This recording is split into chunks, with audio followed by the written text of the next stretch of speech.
Muy buenas noches, tengan todos ustedes bienvenidos de nuevo a nuestra sección de lectura, hoy con el documento 162 de El libro de Urantia. Vamos a poner esta actividad en presencia de nuestro Padre para que nos guíe en la misma.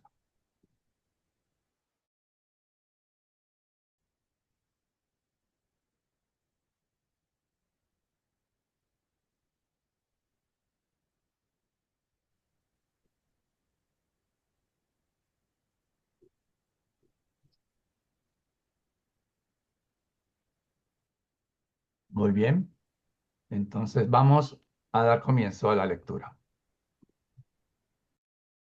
Documento 162 en la fiesta de los tabernáculos. Cuando Jesús salió hacia Jerusalén con los 10 apóstoles, pensaba pasar por Samaria, que era el camino más corto. Por eso se dirigieron por la costa oriental del lago a través de Escitópolis. Cruzaron el límite de Samaria. Al anochecer, Jesús envió a Felipe y Mateo a una aldea en la pendiente oriental del monte Gilboa para conseguir alojamiento para todo el grupo. Ocurrió que estos aldeanos tenían graves prejuicios contra los judíos, aún más que la mayoría de los samaritanos, y en este momento estaban particularmente enardecidos debido a que muchos judíos estaban camino a la fiesta de los tabernáculos. Esta gente muy poco sabía sobre Jesús y se negaron a proporcionarle alojamiento porque él y sus asociados eran judíos.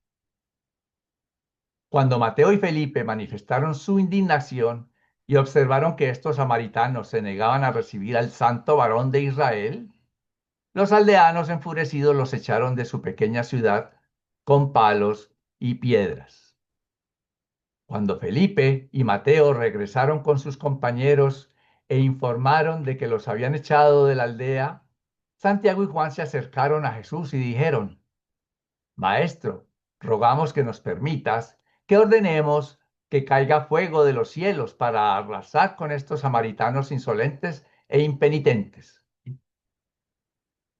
Pero cuando Jesús oyó estas palabras de venganza, se volvió a los hijos de Zebedeo y los reprochó severamente.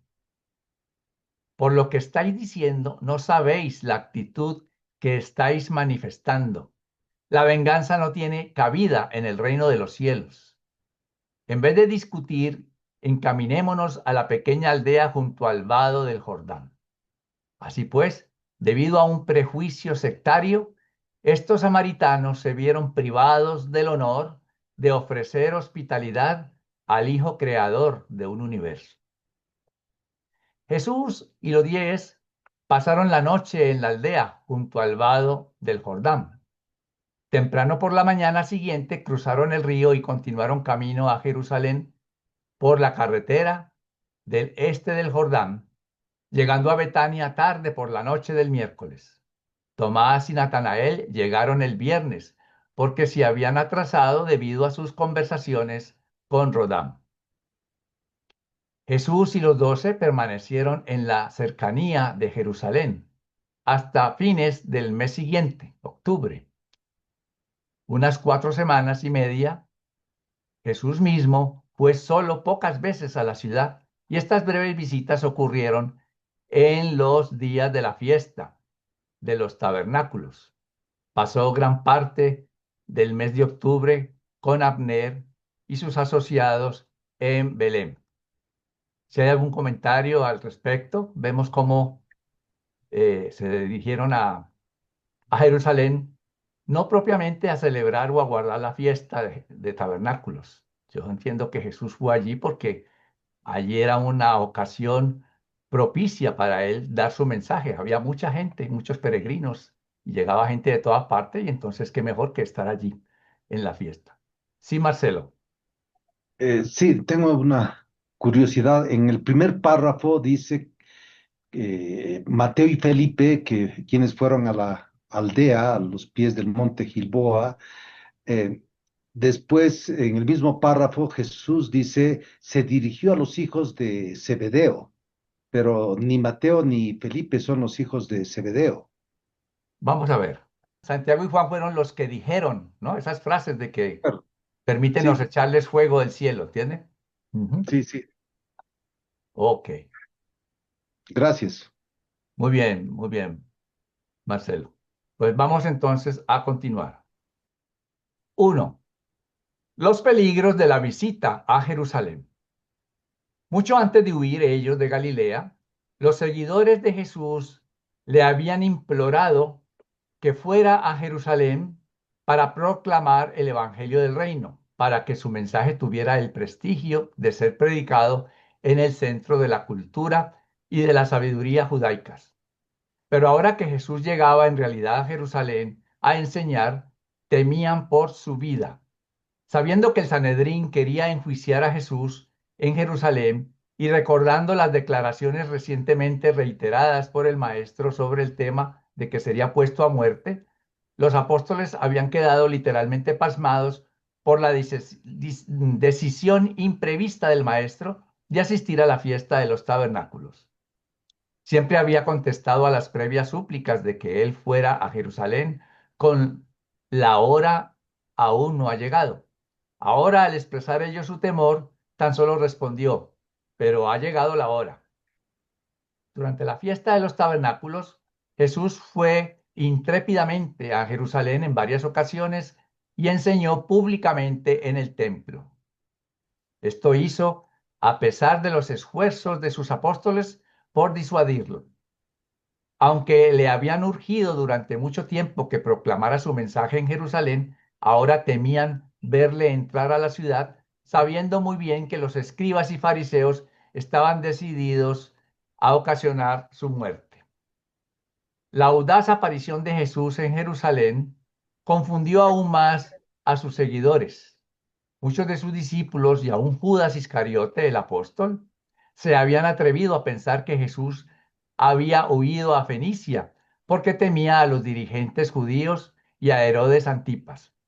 No comprendían el significado de los movimientos del Maestro. Su presencia en Jerusalén en la fiesta de los tabernáculos, aún en contra del consejo de sus seguidores, consiguió poner fin para siempre a todo rumor sobre su temor y cobardía.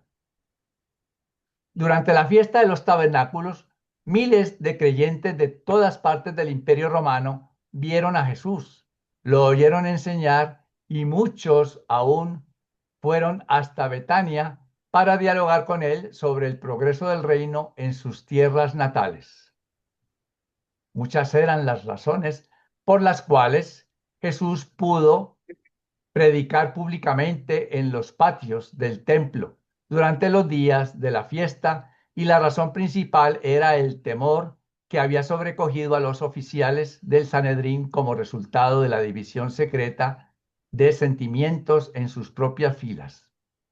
Era un hecho de que muchos de los miembros del Sanedrín creían secretamente en Jesús o si no, estaban decididamente en contra de arrestarlo durante la fiesta, cuando había tanta gente en Jerusalén, muchos entre los cuales creían en él o por lo menos tenían simpatía por el movimiento espiritual que patrocinaba. Los esfuerzos de Abner y sus asociados en Judea también habían hecho mucho por consolidar un sentimiento favorable al reino, tanto que los enemigos de Jesús no se atrevían a expresar demasiado abiertamente su oposición. Esta fue una de las razones por las cuales Jesús pudo visitar públicamente Jerusalén y salir de allí con vida. 1 o 2 meses antes de esto, seguramente le hubieran dado muerte. Pero el audaz atrevimiento de Jesús al aparecer en público en Jerusalén sobrecogió a sus enemigos. No estaban preparados para enfrentarse con un desafío tan abierto. Varias veces durante este mes el Sanedrín hizo débiles intentos de arrestar al maestro, pero nada consiguieron con sus esfuerzos. Sus enemigos estaban tan sorprendidos por la inesperada aparición pública de Jesús en Jerusalén que supusieron que las autoridades romanas le habían prometido protección. Sabiendo que Felipe, el hermano de Herodes Antipas, era casi un seguidor de Jesús, los miembros del Sanedrín especularon que Felipe había conseguido para Jesús promesas de protección, contra sus enemigos. Jesús ya había partido del territorio bajo su jurisdicción antes de que ellos despertaran al hecho de que se habían equivocado en creer que su aparición repentina y audaz en Jerusalén se debía a un convenio secreto con los oficiales romanos. Solo los 12 apóstoles sabían que Jesús planeaba asistir a la fiesta de los tabernáculos cuando partieron de Magadán. Los demás seguidores del maestro, muchos se sorprendieron cuando apareció en los patios del templo y comenzó a enseñar públicamente, y las autoridades judías estuvieron indescriptiblemente sorprendidas cuando se les informó que estaba enseñando en el templo. Aunque sus discípulos no anticipaban que Jesús asistiera a la fiesta, la vasta mayoría de los peregrinos que venían de lejos, que habían oído hablar de él, tenían la esperanza de poder verlo en Jerusalén. No fueron desilusionados, porque en varias ocasiones enseñó en la logia de Salomón y en otras partes de los patios del templo.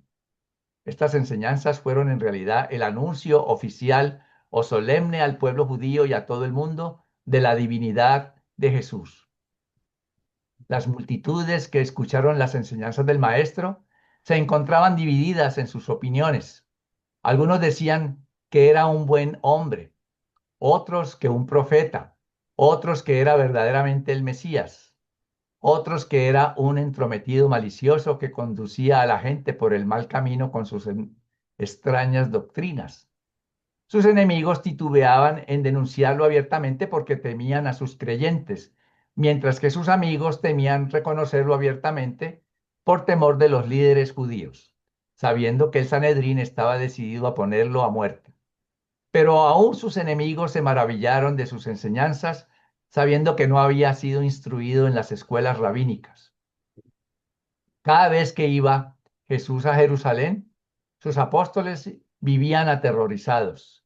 Tenían tanto miedo, puesto que día tras día escuchaban sus declaraciones cada vez más audaces sobre la naturaleza de su misión en la tierra.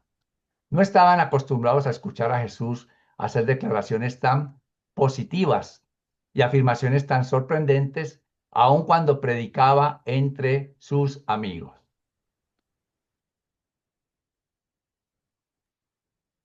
Bien, pues vemos cómo entonces Jesús llega y a pesar de el temor que tenían todos, él valientemente predicó y fue tal su audacia, digámoslo así, que mire que los mismos enemigos pensaban, es que tiene protección de los romanos y por eso se atreve.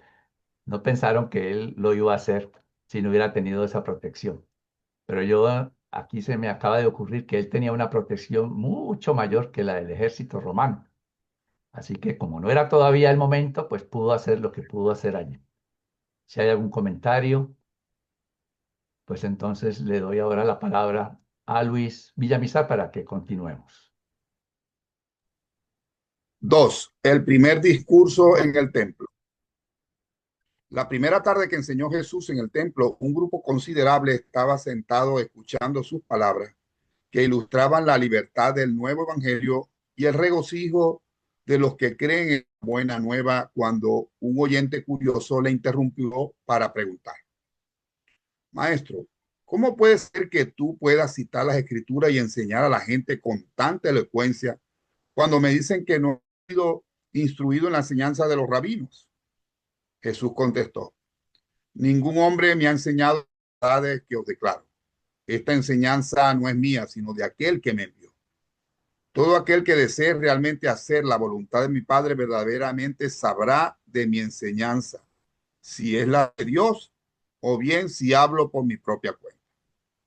El que habla por sí mismo busca su propia gloria, pero cuando yo declaro las palabras del Padre, busco la gloria de aquel que me envió. Pero antes de que intentéis entrar a la nueva luz, ¿no debéis acaso seguir la luz que ya tenéis? Moisés os dio la ley, sin embargo, ¿cuántos entre vosotros buscáis honestamente satisfacer sus exigencias? Moisés os mandó en esta ley: no matarás. A pesar de este mandato, algunos entre vosotros queréis matar al Hijo del Hombre. Cuando la multitud escuchó estas palabras, empezaron a huir entre ellos. Algunos dijeron: que estaba loco, otros que tenía un diablo. Otros dijeron que este era en verdad el profeta de Galilea, a quien los escribas y fariseos querían matar desde hacía mucho tiempo. Algunos dijeron que las autoridades religiosas tenían miedo de molestarlo. Otros pensaban que no lo arrestaban porque creían en él. Después de un prolongado debate, uno desde el gentío se adelantó y preguntó a Jesús: ¿por qué los potentados buscan matarte?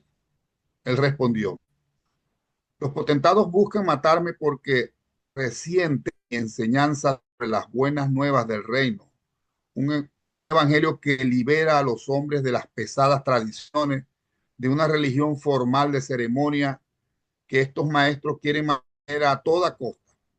Hacen la circuncisión según la ley del día, el día sábado, pero quieren matarme porque yo cierta vez un sábado liberé a un hombre esclavo de su aflicción.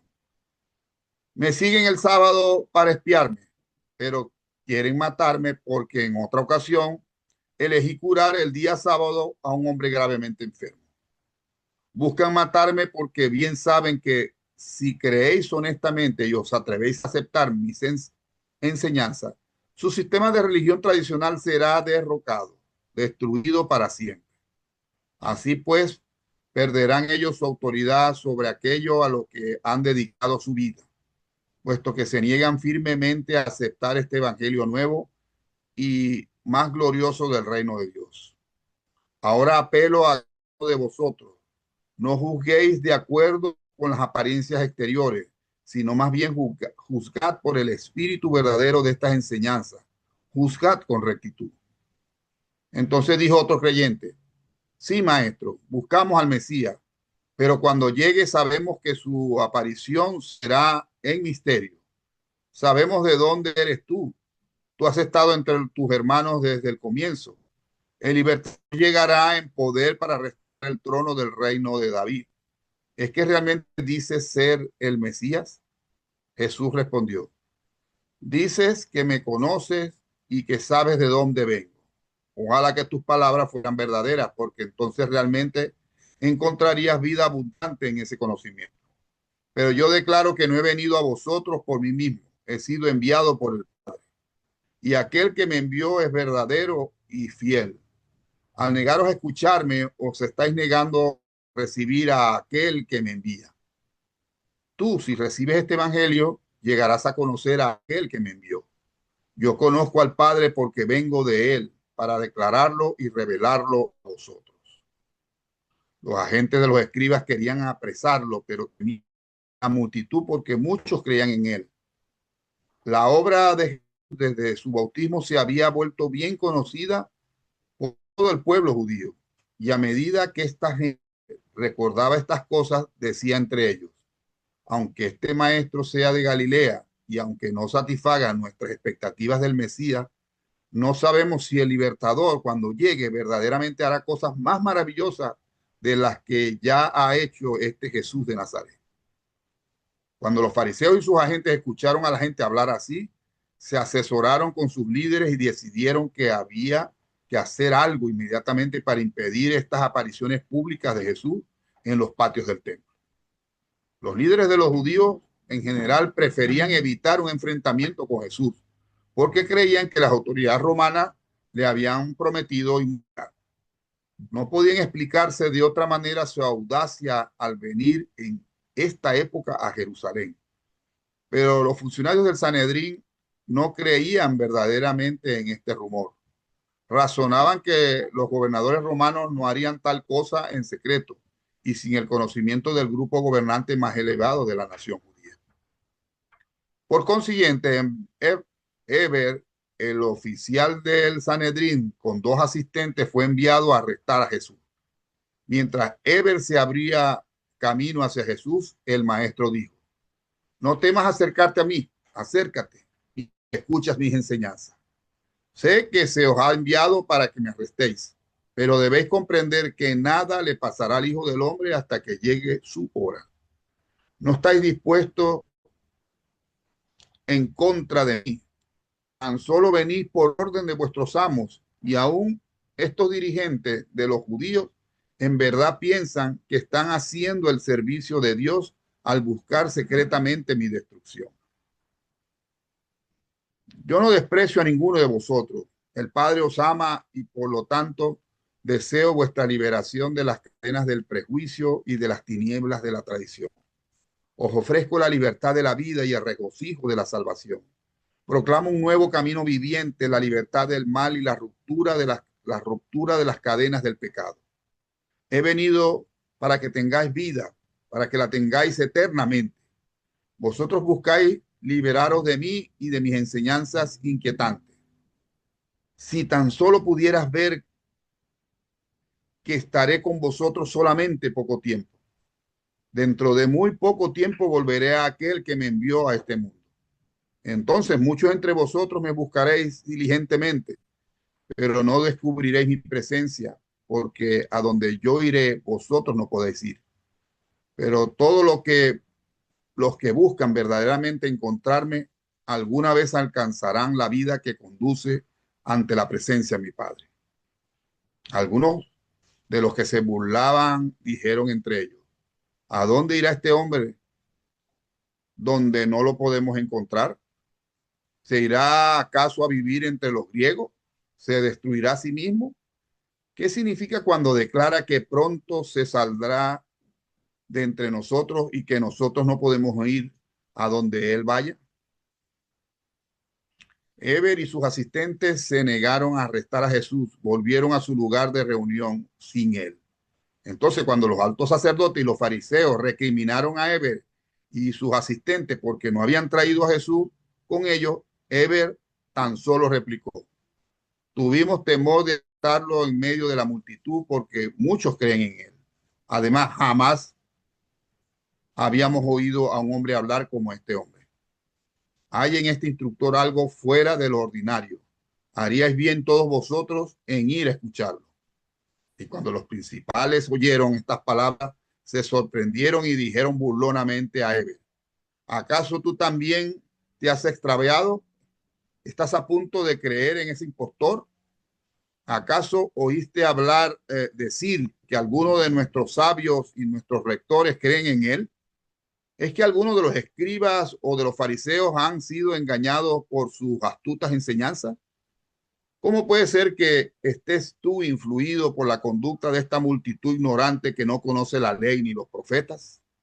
¿No sabes acaso que tal gente ignorante está maldita? Entonces respondió Eber, aún así, amo mío, este hombre habla a la multitud palabras de misericordia y esperanza.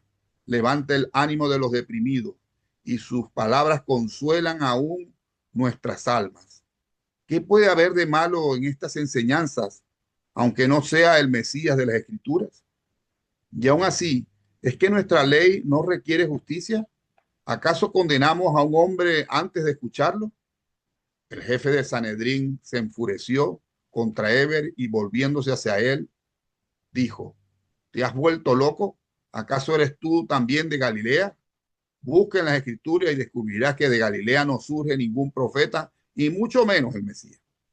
El Sanedrín se dispersó en confusión y Jesús se retiró a Betania para pasar la noche. Fíjense qué interesante me parece a mí estos encuentros que tiene Jesús, porque ciertamente yo me pongo a los pies de esta gente en esta época, o en esta época ahorita que una persona venga diciendo lo que está diciendo Jesús.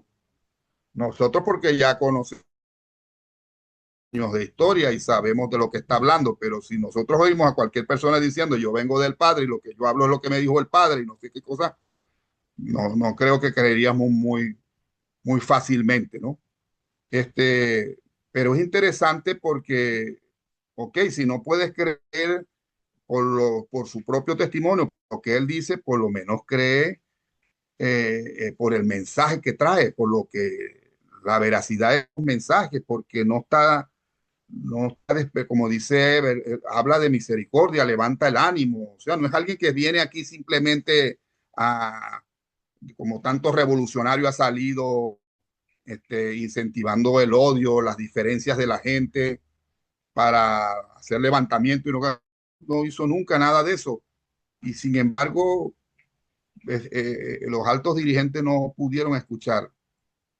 Y yo pienso que con 2000 años, o sea, es la misma situación tenemos nosotros si queremos compartir la revelación del libro durante con los mismos, ni siquiera con los dirigentes, con la misma gente normal que asiste a una iglesia, los católicos, los cristianos, no, no vayamos a los musulmanes y otras religiones, y que será que puedan aceptar simplemente por eso, por lo que decía Jesús, porque no y su ceremonia y sus ritos, porque eso les quita, les tumba el negocio o les tumba simplemente en lo que han pasado toda su vida creyendo. Y eso es muy difícil, que tú, después de tantos años, y ya tú digas, me equivoqué, ¿no? Y ahora, y mucha gente prefiere seguir empeñado en su error, simplemente por no aceptar que me equivoqué.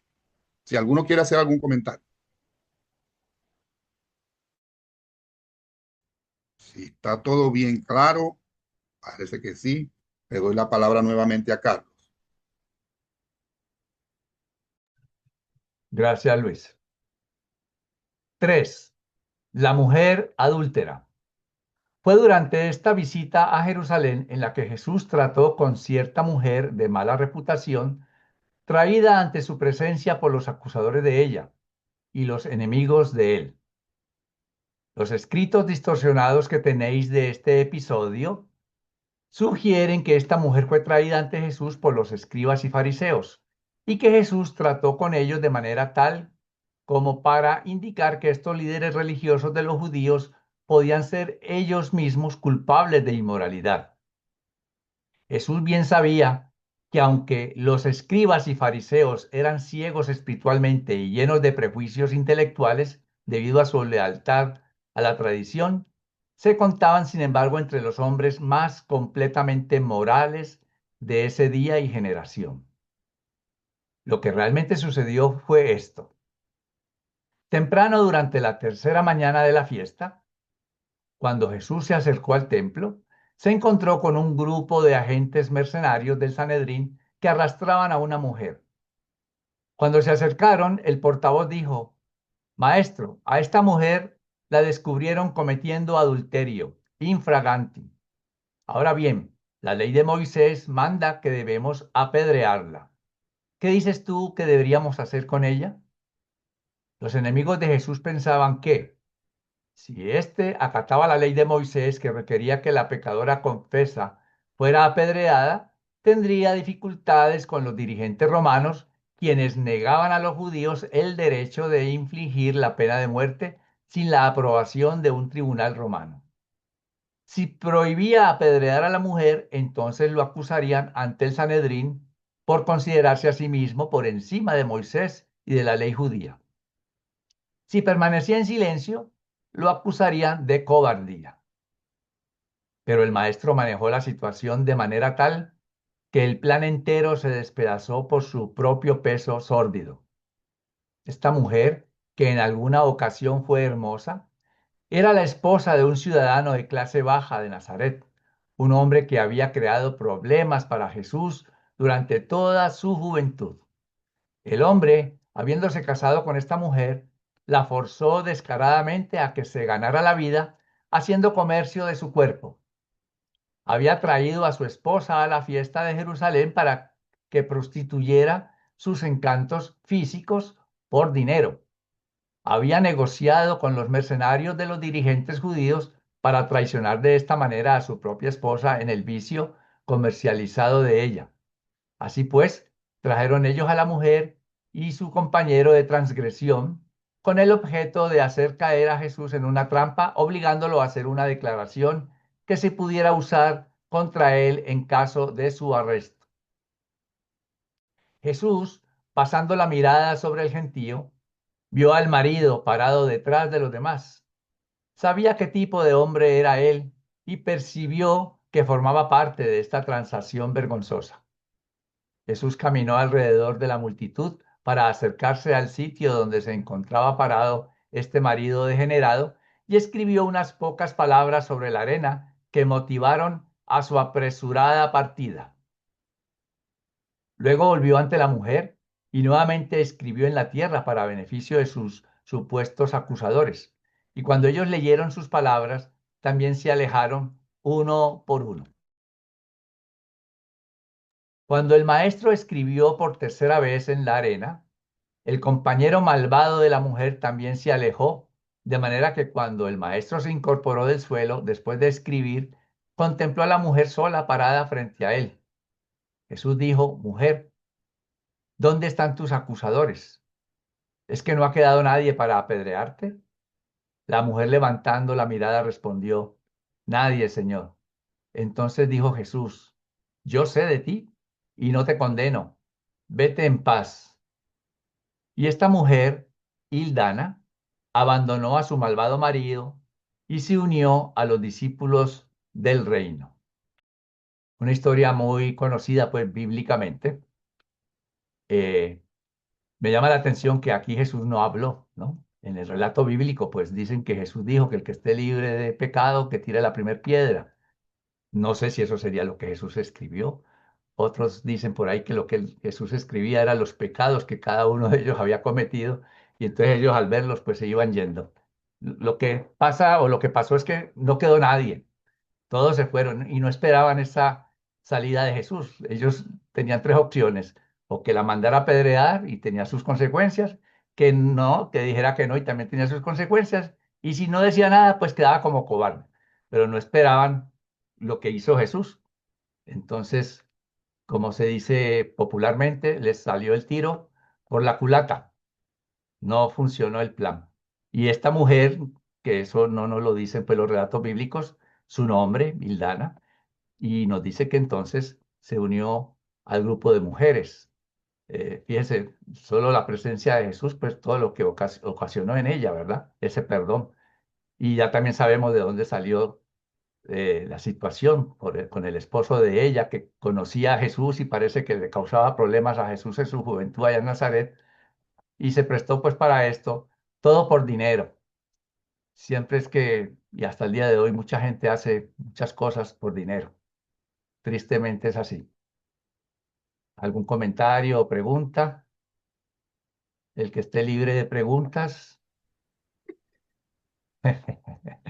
Muy bien, entonces vamos a seguir con Mayra. Gracias, Carlos. 4.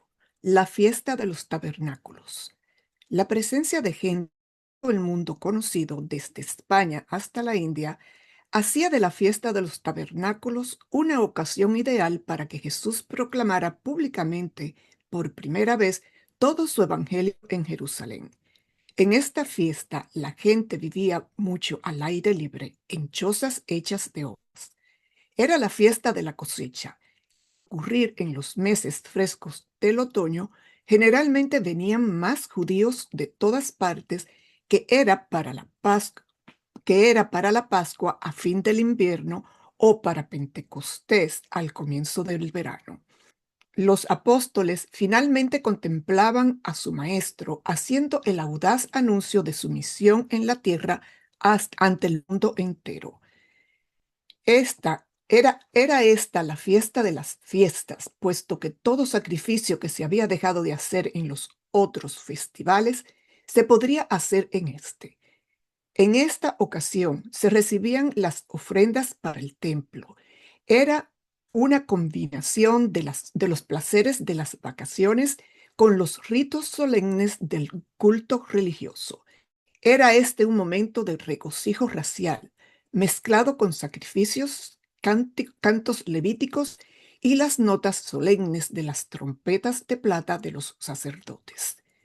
Por la noche, el extraordinario espectáculo del templo y sus multitudes de peregrinos estaba brillantemente alumbrado por los grandes candelabros que ardían centelleantes en el patio de las mujeres, así como también por los resplandores de cientos de antorchas colocadas en los patios del templo.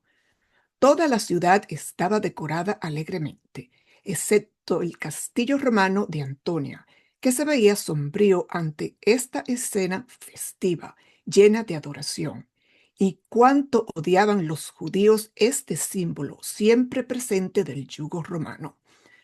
Durante la fiesta se sacrificaban 70 bueyes, símbolo de las 70 naciones de paganismo. La ceremonia del agua simbolizaba el esparcimiento del Espíritu Divino. Esta ceremonia del agua se producía después de la procesión de los sacerdotes y levitas al amanecer. Los fieles bajaban por los peldaños que conducían del patio de Israel al patio de las mujeres, mientras se tocaban notas sucesivas en las trompetas de plata. Luego los fieles marchaban hasta el hermoso portón que se abría al patio de los gentiles. Aquí se volvían para mirar al oeste, repetir sus cantos y continuar la procesión del agua simbólica. El último día de la fiesta oficiaban casi 450 sacerdotes con un número correspondiente de levitas. Al amanecer, se reunían los peregrinos de todas las partes de la ciudad, cada cual llevando en la mano derecha un manojo de ramas de mirto, sauce y palma, mientras que en la mano izquierda llevaban una rama de manzana del paraíso, la sidra o la fruta prohibida. Estos peregrinos se dividían en 3 grupos para esta ceremonia matutina. Un grupo permanecía en el templo para asistir a los sacrificios matutinos. Otro bajaba en procesión de Jerusalén hasta cerca de Masa para cortar las ramas de sauce, destinadas a adornar el altar del sacrificio, mientras que el tercer grupo formaba una procesión para marchar desde el templo siguiendo al sacerdote con el agua, quien, al son de las trompetas de plata, llevaba la jarra de oro que contenía el agua simbólica, saliendo por Ofel hasta cerca de Siloé, donde se encontraba el portón de la fuente. Una vez que se había llenado la jarra de oro en el estanque de Siloé, la procesión marchaba de vuelta al templo, entrando por el portón del agua y dirigiéndose directamente al patio de los sacerdotes, donde el sacerdote que llevaba la jarra de agua se unía al sacerdote que llevaba el vino para la ofrenda de bebida. Estos 2 sacerdotes se dirigían luego a los embudos de plata que conducían a la base del altar y echaban en ellos el contenido de las jarras. La ejecución de este rito de echar vino y agua señalaba el momento en que los peregrinos reunidos comenzaban a cantar desde el Salmo 113 al 118 inclusive, alternativamente con los levitas. A medida que repetían estos versos, hacían ondular sus manojos de ramas hacia el altar. Luego se realizaban los sacrificios para ese día, asociados con la repetición del Salmo del día, relegando el Salmo 82 para el último día de la fiesta, empezando con el 5.º verso. ¿Alguna pregunta o inquietud? Esner. Por favor, me dice la frase que entre comillas que se encuentra en esa lectura, ¿qué es la fruta prohibida? Yo Oh, me bueno, imagino. se refiere probablemente cuando dice, llevaban la rama de manzana del paraíso, la sidra o la fruta prohibida. Recuerda que en la tradición la manzana fue el problema del paraíso. Sí, Asumo que se refiere a exactamente, eso. aunque en la Biblia no se dice cuál era el árbol ni la fruta que comieron Adán y Eva, siempre por tradición se ha supuesto que fue una manzana. Gracias. ¿Alguien más? Bueno, le paso entonces el micrófono a Flor. Muchas gracias, Mayrita. 5. El sermón sobre la luz del mundo. Por la noche del penúltimo día de la fiesta, cuando se encontraba la escena brillantemente iluminada por las luces de los candelabros y las torchas, Jesús se paró en medio de la multitud reunida y dijo: la luz del mundo. El que me sigue no andará en tinieblas, sino que tendrá la luz de la... Presumís enjuiciarme y sentaros para juzgarme, y declaráis que, si doy testimonio de mí mismo, mi testimonio no puede ser verdadero. Pero la criatura no puede enjuiciar al Creador. Aunque doy testimonio de mí mismo, mi testimonio es eternamente verdadero, porque sé de dónde vengo, quién soy y a dónde voy. Vosotros que queréis matar al Hijo del Hombre, no sabéis de dónde vengo, quién soy ni a dónde voy. Vosotros juzgáis solo por las apariencias de la carne, no percibís las realidades del Espíritu. Yo no juzgo a ningún hombre, ni siquiera a mi archienemigo. Pero si decidiera juzgar, mi juicio sería verdadero y recto, porque yo no juzgaría solo, sino con mi Padre que me envió a este mundo y que es la fuente de todo juicio verdadero. Aún vosotros decís que se puede aceptar el testimonio de dos personas confiables.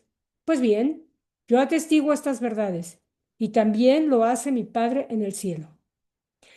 Y cuando ayer yo os dije esto mismo, en vuestras tinieblas me preguntasteis, ¿a dónde está tu Padre? En verdad no me conocéis ni a mí ni a mi Padre, porque si me conocierais a mí, también conoceríais a mi Padre. Ya os he dicho que yo partiré y que me buscaréis, pero no me encontraréis, porque a donde yo voy, vosotros no podéis venir. Vosotros, los que rechazáis esta luz, sois de lo bajo, yo soy de lo alto. Vosotros, los que preferís sentaros en las tinieblas, sois de este mundo. Yo no soy de este mundo y vivo en la luz eterna del Padre de las luces. Ya habéis tenido abundantes oportunidades para aprender quién soy yo, pero aún otra prueba que confirma la identidad del Hijo del Hombre. Yo soy la luz de la vida. Y todo aquel que rechace deliberadamente y a sabiendas esta luz salvadora morirá en sus pecados. Pero sois incapaces de recibir mis palabras. Sin embargo, aquel que me envió es verdadero y fiel. Mi Padre ama aún a sus hijos descarriados, y todo lo que mi Padre ha hablado, yo también proclamo al mundo. Cuando el Hijo del Hombre sea elevado, entonces conoceréis que yo soy Él, y que no he hecho nada por mí mismo, sino según me enseñó el Padre. Hablo estas palabras para vosotros, para vuestros hijos. Aquel que me envió aún ahora está conmigo. No me ha dejado solo, porque yo hago siempre lo que a él le agrada. Al enseñar así Jesús a los peregrinos en los patios del templo, muchos creyeron, y ningún hombre se atrevió a arrestarlo. Qué hermosas palabras, verdaderamente, y además me hubiera encantado verlo con esa seguridad y ese aplomo con que él afirma lo que él sí sabe, ¿no?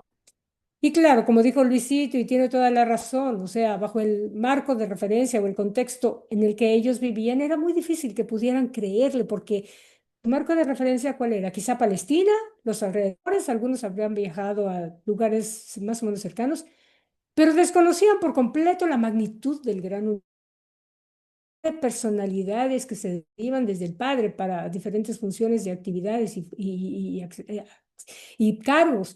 Entonces, era bien difícil poderle creer, era un tema espiritual y de creer por fe y por deseo de conocer algo más y tener una realidad diferente de simplemente la realidad material, ¿no? En fin, ¿alguien desea compartir algo? ¿Alguna pregunta? ¿Alguna inquietud? 6. El discurso sobre el agua de la vida. El último día, el gran día de la fiesta, cuando la procesión proveniente del estanque de Siloé pasó a través de los patios del templo, e inmediatamente después de que los sacerdotes echaron el agua y el vino en el altar, Jesús de pie entre los peregrinos dijo, el que tenga sed, que acuda a mí y beba. Del Padre en lo alto traigo a este mundo el agua viva. El que cree en mí se llenará del espíritu que esta agua representa, porque aún las escrituras han dicho, de él fluirán ríos de agua viva.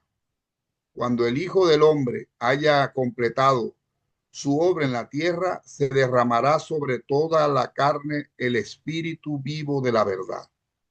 Los que reciban este espíritu jamás tendrán sed espiritual.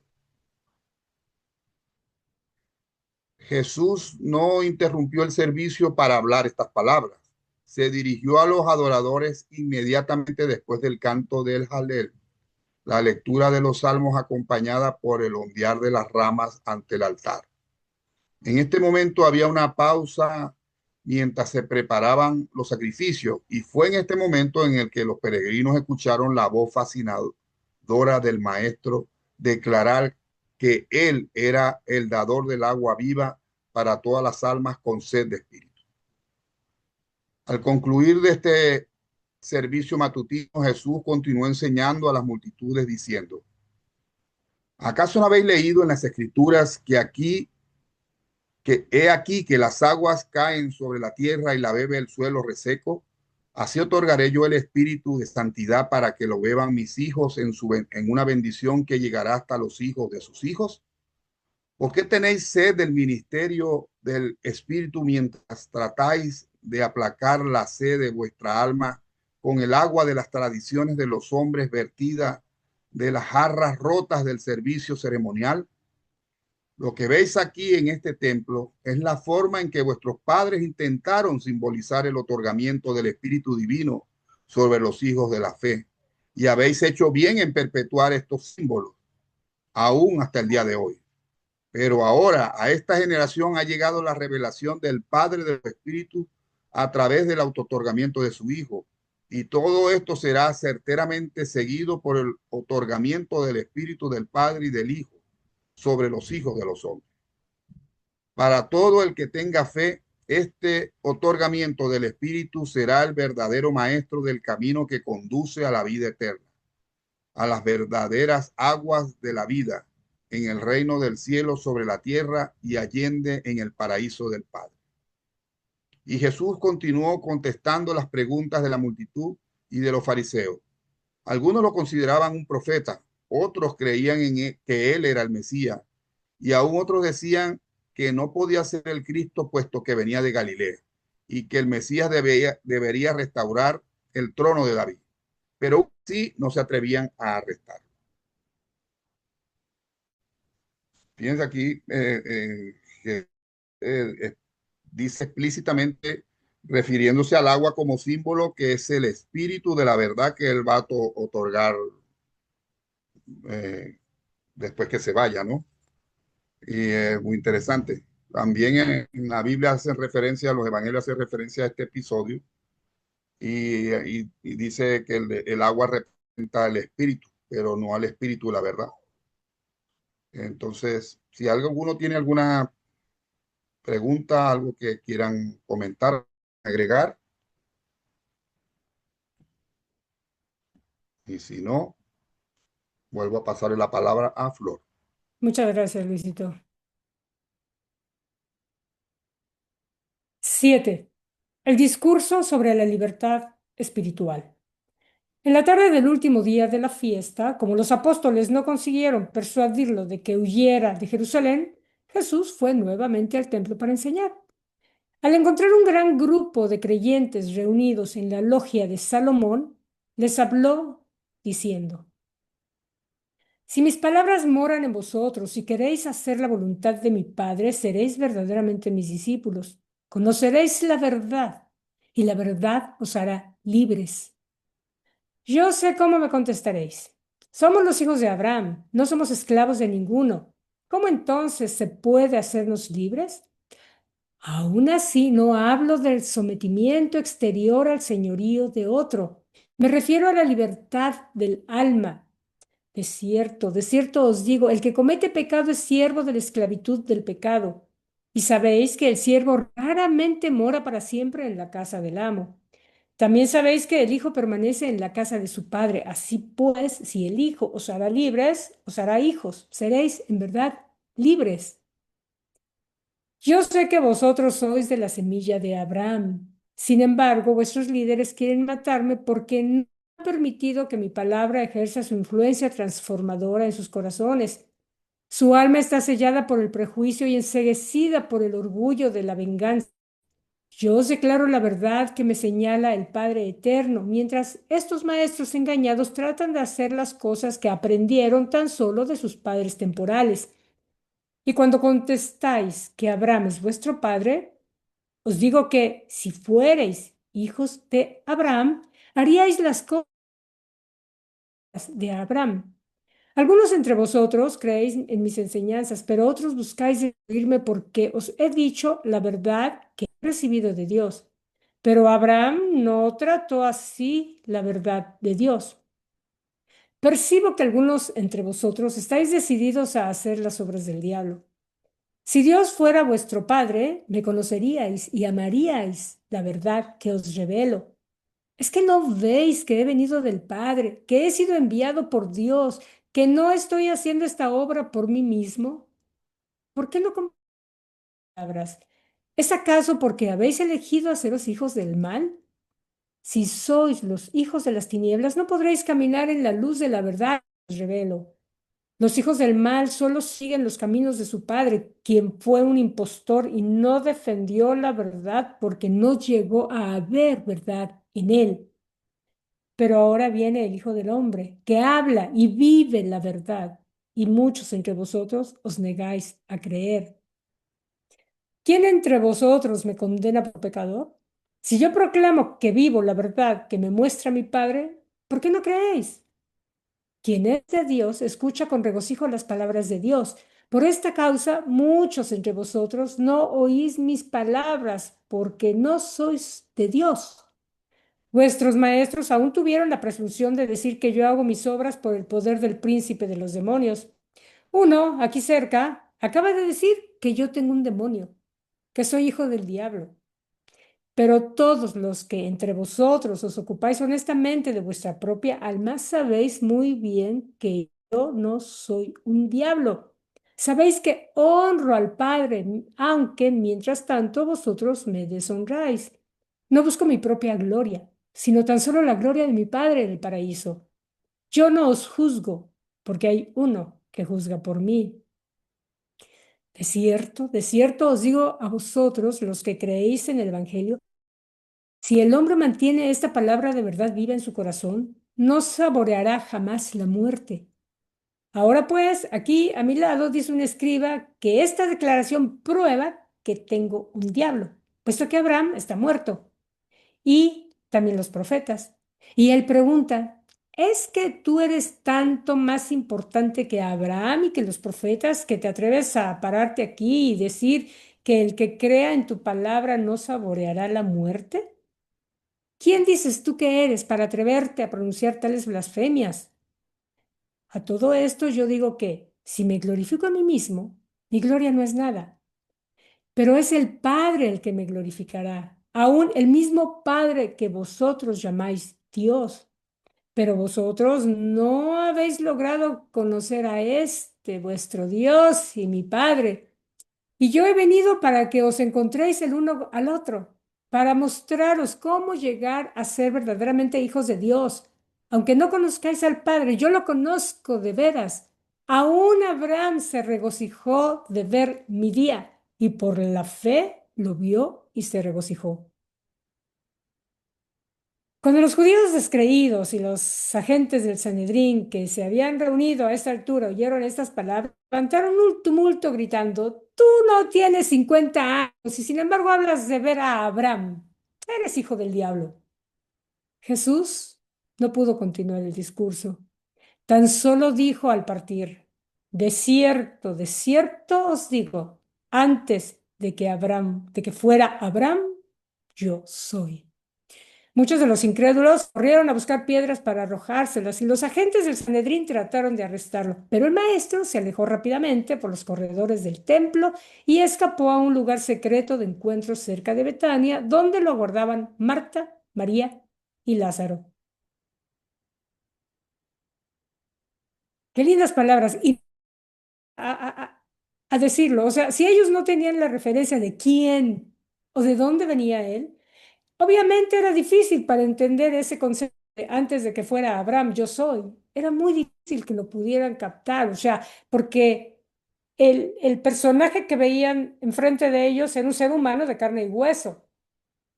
Y Abraham estuvo también de carne y hueso, pero hace mucho tiempo. Entonces, como él decía que antes de que fuera Abraham, él era. O sea, era difícil que pudieran entender el contexto del que hablaba Jesús.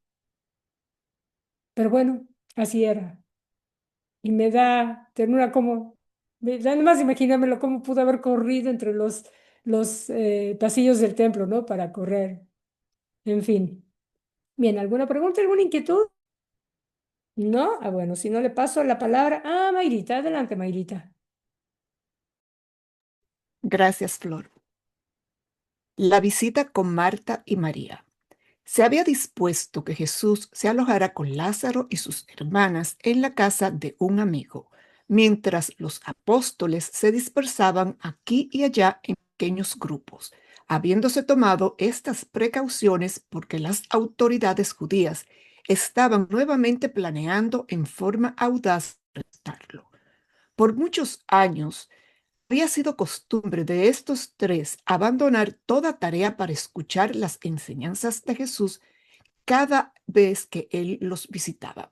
Desde la muerte de sus padres, Marta había tomado la responsabilidad del hogar y por consiguiente, en esta ocasión, mientras Lázaro y María se sentaban a los pies de Jesús bebiendo de sus enseñanzas refrescantes, Marta preparó la cena.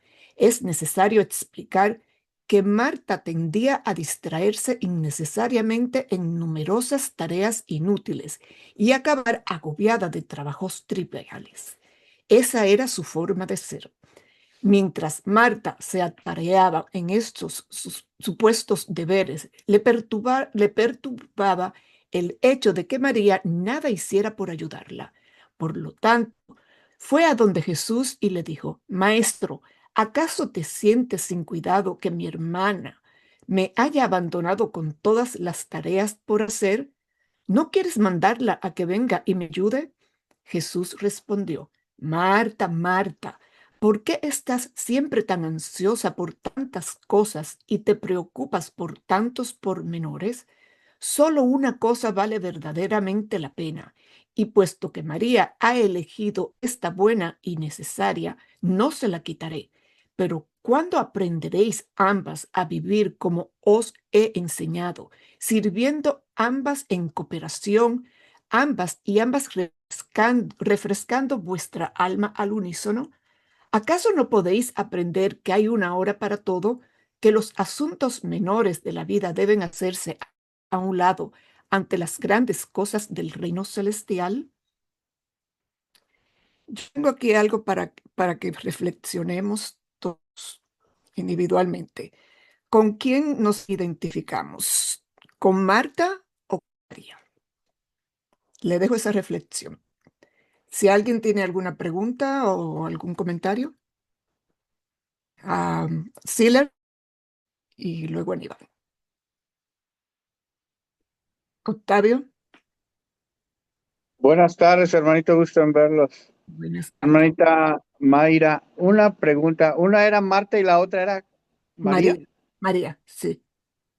Bueno, es que yo iba a participar en el párrafo anterior, pero que me quedó bien por el ejemplo de las dos hermanas. Es que mire, ahí se demuestra cómo es tan importante un proceso previo de espiritualización, de conocer de alguna forma las enseñanzas de Dios, porque, por ejemplo, aunque Marta tenía la dicha de convivir con Jesús, pues no había entendido nada. Por eso ella seguía con el afán de la vida rutinaria, diaria, de la vida material, mas sin embargo su hermana María ya se encontraba en un proceso de conversión, por lo tanto tenía esa ya como ansia o sed de saber más, ¿no? Sobre el reino, y por eso ella prestaba, hermana no. Y aquí lo interesante es que las dos tuvieron la oportunidad de convivir con Jesús y eso nos demuestra que somos diferentes, ¿no? Que todos de alguna manera, aunque, bueno, en ese tiempo quiero pensar que ya tenían ajustador, pero si no lo tuvieran, es como nosotros ahora, ¿no? Muchos, todos aquí en esta esfera de Urantia tenemos el ajustador, Más sin embargo, como no hay un proceso quiero yo, primero de información y después te vas ¿no? No puede crecer esa espiritualización hasta llegar al punto en que tú nazcas del espíritu. Y a partir de ese momento, ya cuando naces del espíritu, pues ya tu compromiso es más grande con Dios, ¿no? Y hay un acercamiento más firme y de ahí empieza pues, a desarrollarse más tu alma, ¿no? Para el proceso morontial que te viene, que es lo que sigue como mortales. Claro, en ese entonces pues no se podía saber con tanta profundidad como ahora nosotros tenemos ese privilegio. Pero me llama mucho la atención como un pueblo, como el pueblo de judíos de Israel o hebreos o como sea que se les llame, que tenían ese compromiso porque de algún modo se les eligió a ellos para que continuaran esta transformación, ¿no? De la espiritualización de los mortales a través de las enseñanzas de sus profetas, de lo que se les mostraba, porque a ellos se les revelaba de algún modo las enseñanzas divinas, no pudieron estar espiritualizados para cuando llegó Jesús. Por eso es que la mayoría lo rechazó, más sin embargo, algunos cuantos pues tenían esa espiritualización, como en el caso de Marta, ¿no? Pero la mayoría eran como María. Podían escuchar, no lo podían entender, ni siquiera los líderes, ¿no? Los que realmente tenían el cargo principal, ¿no? De haber hecho esa transformación, ¿no? Ya con Jesús y ellos como líderes tampoco estaban espiritualizados, algunos que otros, ¿no? Puede ser que Nicodemo y el otro que prestó la tumba para que lo pudieran enterrar, no recuerdo cómo se llama, y algunos pocos. Espero no haberme enredado y haber explicado algo adecuadamente. Gusten saludarlos y buenas tardes. Gracias, Octavio. Aníbal, por favor. Eh, yo creo que hay prioridades en las tareas que uno tiene. Y la principal y la más importante es salvar el alma. Sin embargo, existen otras tareas que también hay que hacerlas y Jesús dijo a las dos que trabajaran cooperativamente y al unísono.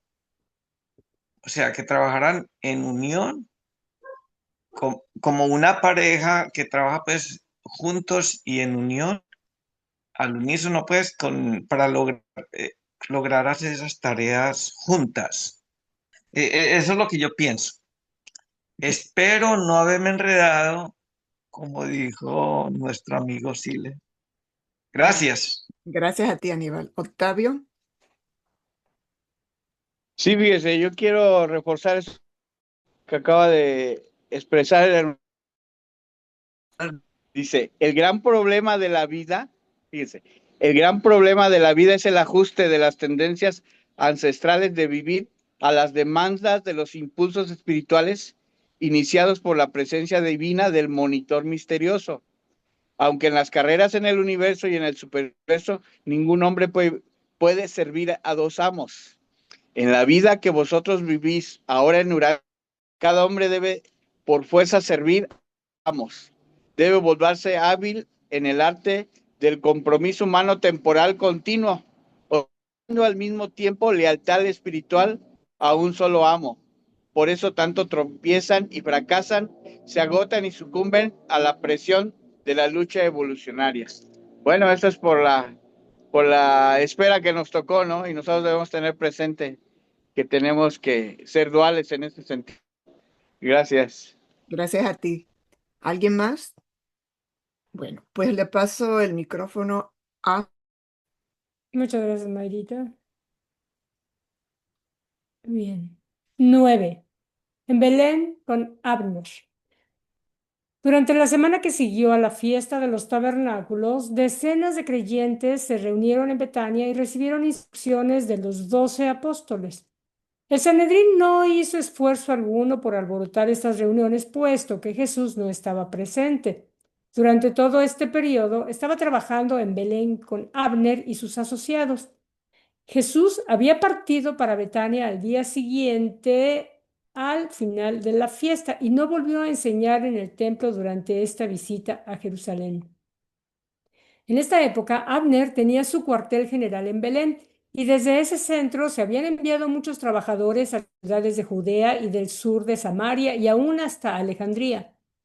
A los pocos días de su llegada, Jesús y Abner completaron los convenios para la consolidación de la obra de los dos grupos de apóstoles.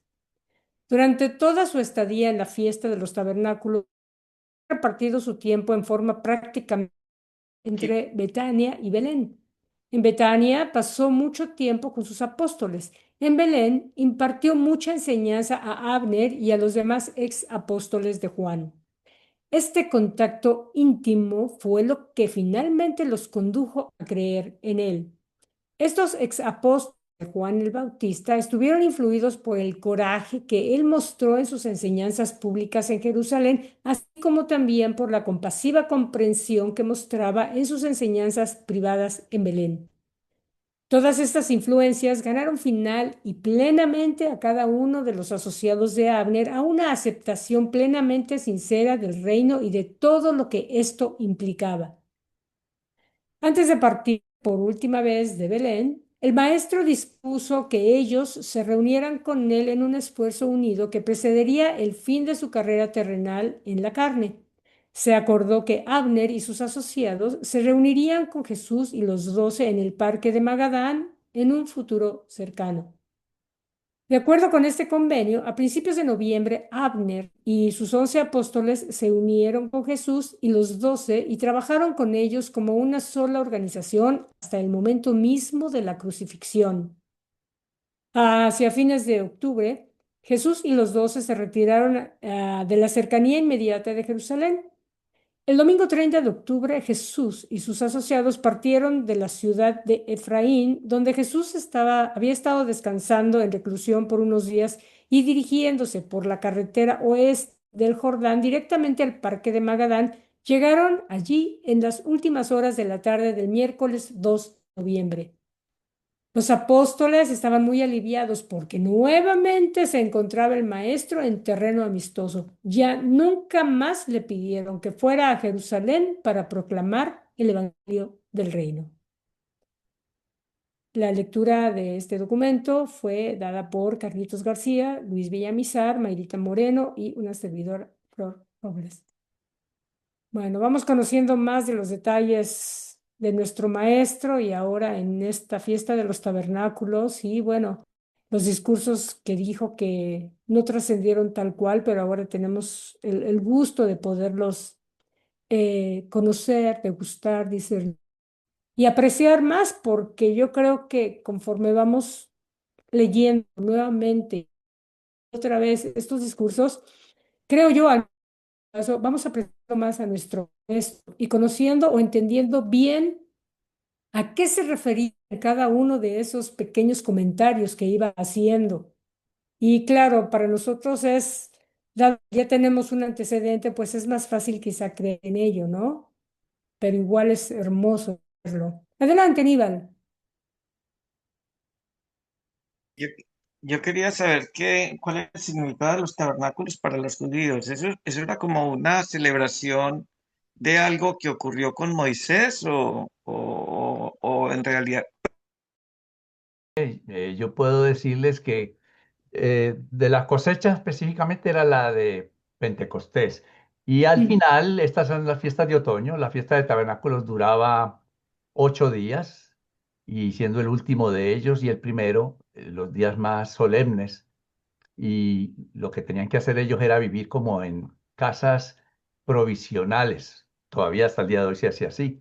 En esos días se pide que cada uno de los judíos, los que celebran la fiesta, no vivan en su casa, sino en una morada temporal que ellos hacían con ramas, como una especie de chozas, podríamos llamarlas, y allí vivían, significando de que nuestro paso por este planeta pues es temporal y que entonces las moradas de las fiestas de tabernáculos pues era eso, nadie pensaba que se iba a quedar viviendo toda la vida en una de esas moradas de la fiesta de tabernáculos, era algo pasajero. Y bueno, así fue. Yo por casi 30 años estuve en una iglesia que celebrábamos la fiesta de tabernáculos. Entonces, pues, puedo decir que celebré la fiesta de tabernáculos muchas veces. ¿Qué hacíamos entonces? Pues alquilábamos un sitio y entonces nos íbamos a un hotel, es decir, a un sitio donde no era nuestra casa, o cabañas que se alquilaban. En Colombia hay un sitio muy bueno donde se celebraron muchas veces, en Cafán, en Melgar, tiene un club y entonces allí había muchas cabañas y ahí pasábamos la fiesta. Tengo memorias muy maravillosas de esos años. Fue fabuloso para mí, porque fue mucho lo que se aprendió allí. Entonces, esa es la fiesta de tabernáculos realmente. Y Yo lo, Jesús dice allí que estuvo en esa fiesta en específico. No sé si fue a otras, no parece que hubiera ido a otras. A nosotros se nos enseñaba que como cristianos debíamos celebrarla porque Jesús la celebró, porque fue a esa fiesta. Pero yo ahora me doy cuenta que no. Jesús no estaba allí celebrando la fiesta. Él fue allí porque era un sitio especial para, como les decía yo a Flor y a Luis el lunes pasado, ¿verdad? Si uno tiene un producto para vender y en el pueblo hay una feria, y va a venir mucha gente, pues qué mejor, yo voy allí a la feria, porque allí es donde voy a vender mi producto. Hay mucha gente que vienen a la fiesta y entonces ahí yo voy. Pues así yo veo que Jesús pensó de la fiesta de tabernáculos. Hay mucha gente, allí yo voy a dar mi mensaje. Y entonces fue y predicó, no porque él estuviera celebrando la fiesta de tabernáculos, él estaba allí era dando su mensaje aprovechando que había mucha gente de muchas partes del mundo, porque venía gente desde Egipto, desde muchas partes. Entonces él aprovechó ese momento, no porque estuviera celebrando la fiesta. Pues eso es lo que tengo sí, que decir. sí, yo lo asocio con lo que dice el libro de Durantea, que los humanos son, pues que tienen ajustados, son tabernáculos divinos. Bueno, porque un tabernáculo es como si fuera un templo, en cierta forma, y entonces al, al, al estar el ajustador en nuestra mente, pues nosotros somos como ese tabernáculo, ese templo, también se suele decir, ¿no? También a la fiesta de tabernáculos se le llama también fiesta de las enramadas y también se le suele decir fiesta de las cabañas, porque pues se hacían esas cabañitas para vivir ahí temporalmente. Entonces, de alguna manera nosotros podemos ser, eso podría ser, aunque veo que hay una diferencia porque nuestro ajustador no está por 8 días y se va, está todo el tiempo con nosotros y una vez nos fusionemos estará siempre con nosotros. Entonces, desde ese punto de vista no seríamos igual a esos tabernáculos que eran provisionales, que en 8 días se desbarataban y esperar el otro año para volver a celebrar. Esa fiesta normalmente es a finales de septiembre, principios de octubre, por ahí siempre cae en esas semanas. Entonces, nosotros como templo del Espíritu de Dios, de nuestro ajustador, pues no somos exactamente iguales a esas cabañas porque no somos por un momentito o por 8 días, sino que por siempre, mientras queramos y sigamos la guía del Espíritu, estaremos con Él, ¿sí? Sí, yo leí en algún lugar que el significado de los judíos era que en esta fiesta protección divina durante el éxodo de Egipto, ¿no? Que al coincidir con el fin del otoño de los judíos, entonces casi todo el mundo concurría a Jerusalén. Entonces, tal vez por eso que como que son la fiesta de las cabañas, porque durante todo el éxodo, durante el éxodo de Egipto, que construían esas cabañas provisorias, ¿no? Sí, quizás pueda ser. Todas las fiestas, que son 7 básicamente, las fiestas judías dadas por Moisés, pues que ellos entienden que Dios se las dio, pues cada una de esas fiestas tiene su significado para ellos y para iglesias cristianas que las celebran, pues les han dado un nuevo significado, adaptándolas pues a la nueva interpretación que cada uno de esas iglesias tiene, ¿verdad? Entonces, pues eso sería lo de tener en cuenta. Pero actualmente no estamos ninguno de nosotros obligados a celebrar ninguna de esas fiestas realmente, ninguna. Bueno, los dejo con Flor, que ella tiene la palabra, yo me metí. Al contrario, ¿no? Qué bueno, porque tú tienes la experiencia de haberlo vivido.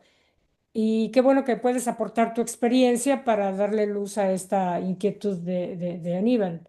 Yo nunca la he vivido, no, nunca la practiqué, por lo tanto, desconozco lo que es en experiencia, aunque claro, o sea, diferente de cómo fue en ese tiempo, la experiencia de vivirlo ahora. Algo que me llama muchísimo la atención, por ejemplo, es lo elaborado que eran que era la tradición, ¿no? Por ejemplo, algo que a mí me causa conflicto un poquito, ¿no? Es cómo no me puedo ni siquiera imaginar que en esa tradición se maten 70 bueyes.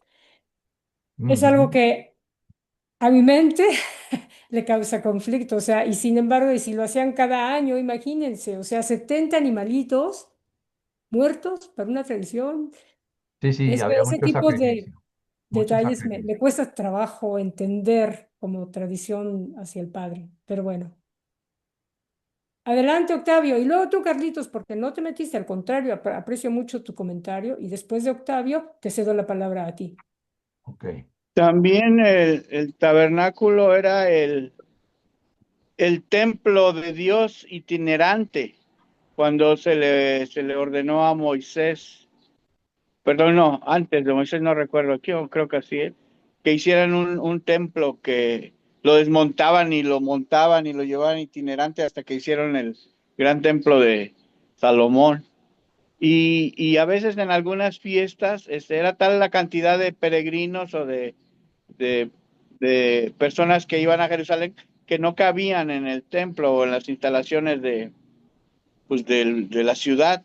Entonces se montaban, como decía el hermanito Carlos, muchas tiendas, ¿no? O cabañitas alrededor y ahí permanecían. Entonces, a lo mejor también por eso es el contexto de fiesta de los tabernáculos, pero debe haber algún, no sé, lo desconozco yo, por eso lo menciono, debe haber algún festejo que de alguna manera está propiciando esa reunión de personas y que tengan que hacer sus tiendas para permanecer ahí varios días. Pudiera ser lo del éxodo de Moisés, la verdad no tengo yo cuál es la precisión, por qué se reunían, montaban sus tabernáculos fuera de la ciudad porque no cabían tantos y alguna ceremonia era la principal que obligaba a eso. Gracias. Gracias, sí. Bien, pues entonces hemos terminado por el día de hoy. Les agradezco mucho su participación, su asistencia y los invito para el próximo jueves con el documento 163. Continuamos la lectura de ya estos pocos meses, ya que porque estamos en octubre del año 29 y en abril del 30 pues es la crucifixión y muerte de Jesús. Así que nos quedan pocos meses, pero sin embargo bastantes documentos porque hay mucha información de todo lo que pasó durante esos meses. Eh, Feliz resto de día, feliz fin de semana y un abrazo para Gracias, todos. igualmente. Hasta el próximo jueves con la ayuda de nuestro Padre. Que estén bien. Un fuerte Gracias. abrazo para todos. Gracias por estar aquí. Saludos para todos.